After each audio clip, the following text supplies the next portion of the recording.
क्रोध के उन्माद में नहीं होता है समस्या का निदान, किंतु शांत चित्त हर समस्या का हल ढूंढ सकता है। एक बात सदैव स्मरण रखना चंद्रगुप्त, कोई भी नियति जनित समस्या मानवीय क्षमताओं से बड़ी नहीं है।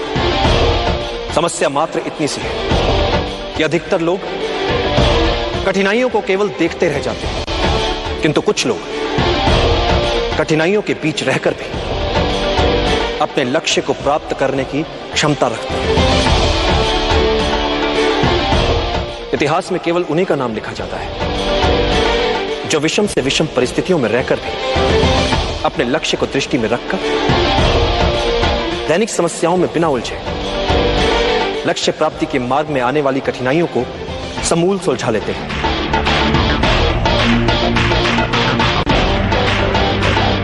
इतिहास साक्षी है चंद्रकांत, महान वही बन पाया है जिसने अपनी कठिनाइयों को आगे बढ़ने का अवसर बना लिया, जिसने अपनी कमियों को निर्बलता नहीं अपनी शक्ति बना लिया। असंभव दिखने वाला निर्णय होता क्या है?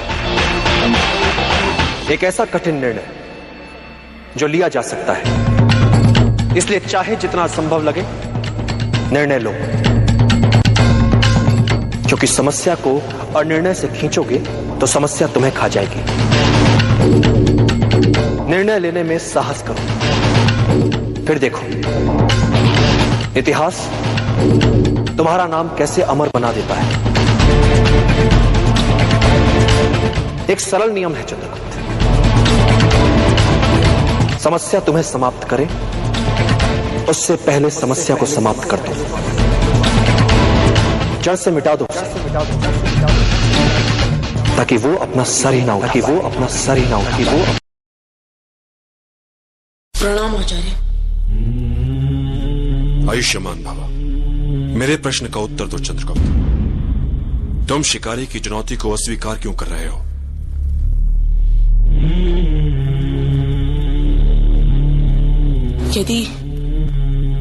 यदि इस बार मैं हार जाता तो, और फिर ये अर्थात हारने का भय रोक रहा था तुम्हें। याद रखना चंद्रगुप्त, यही भय तुम्हें विजय भी दिलाएगा। मैं कुछ समझा नहीं आचार्य। जो लोग भय को बहुत गंभीरता से लेते हैं, विजय श्री उन्हीं के गले में जयमाला डालती है।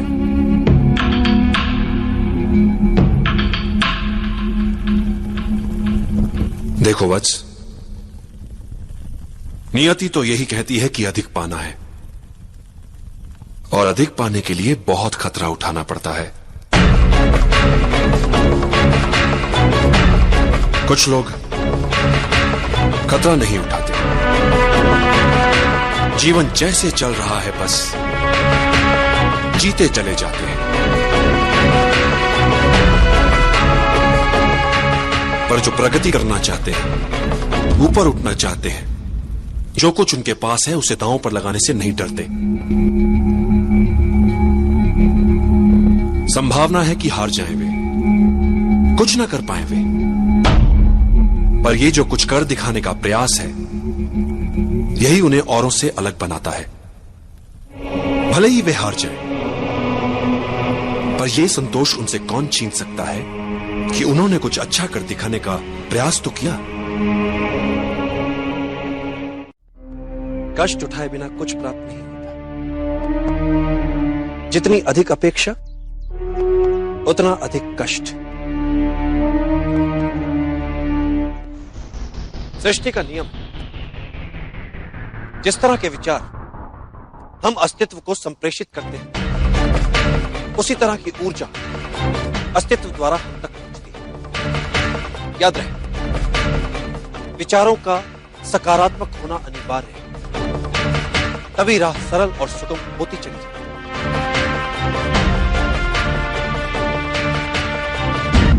अपने हर संशय, हर दुविधा को एक और रख दो चलिए। कभी किसी और के लिए जीने का प्रयास मत करो, किसी और की दृष्टि में अच्छा बनने की चेष्टा मत करो। हम अकेले आए हैं, अकेले ही जाएंगे। जैसे कर्म करेंगे वैसे ही फल पाएंगे। जो बीत गया उसे भूल जाओ, जो कर रहे हो उस पर विश्वास रखो, जो होगा उसकी चिंता छोड़ दो। बस तुम्हें मात्र अपने कर्म करने, पुरस्कृत करने का कार्य नियति का है, करेगी। अच्छे कर्म अच्छे ही फल लाते हैं।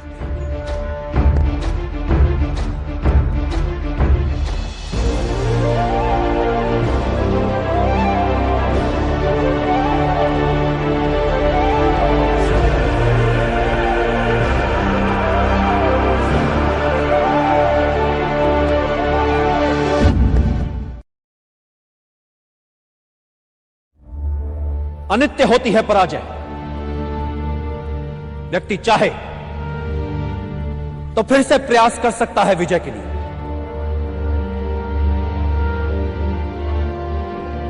जब वो मन से पराजय को स्वीकार करता है तब वो होता है पराजित। कई बार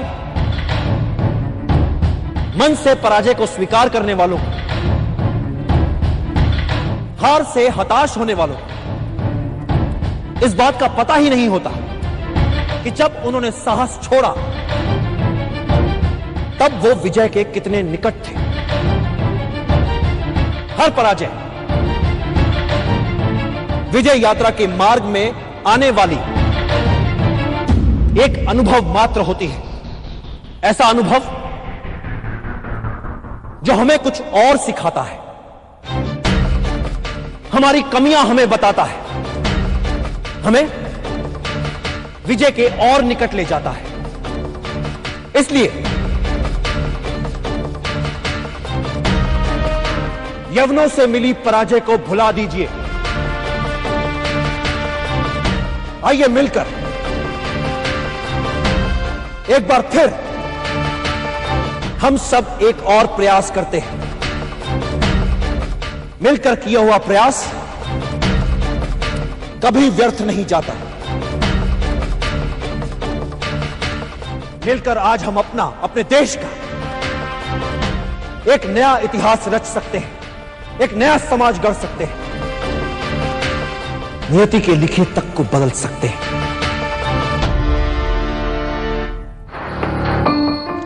एक नायक, एक आदर्श सेनापति जब इस बात से संतुष्ट हो जाए कि इसी मार्ग पर चलकर उसे विजय मिलेगी, यही मार्ग उसे सफलता की ओर ले जाएगा,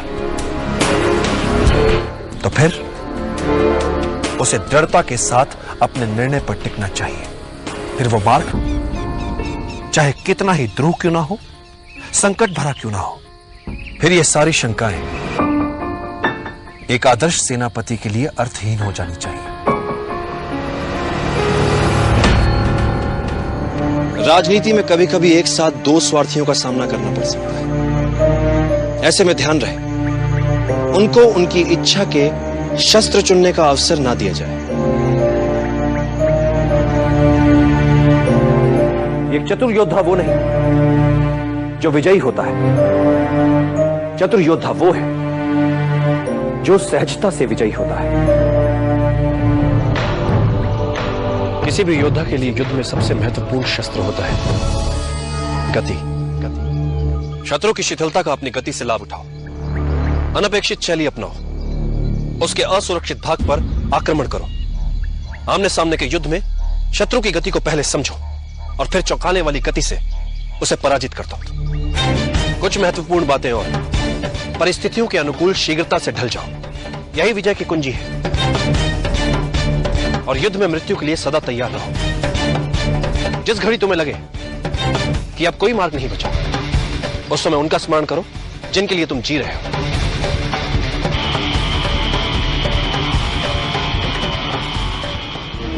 यही तो गुण होते हैं सच्चे नायक के, सच्चे नेता के। जितनी विपरीत परिस्थितियां उसके समक्ष आती हैं, वो उतना ही सक्षम होता जाता है। हर नई और अप्रत्याशित बाधा से जीतकर ही सेनापति अपने सैनिकों की दृष्टि में बड़ा और प्रिय बनता है।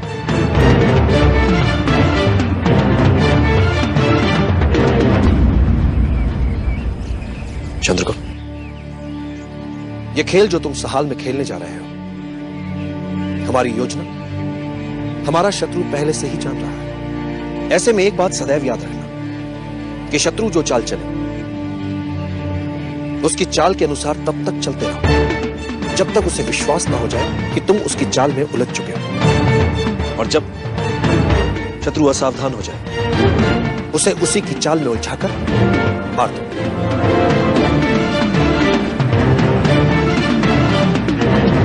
जी आचार्य, ये बात सदैव याद रखो।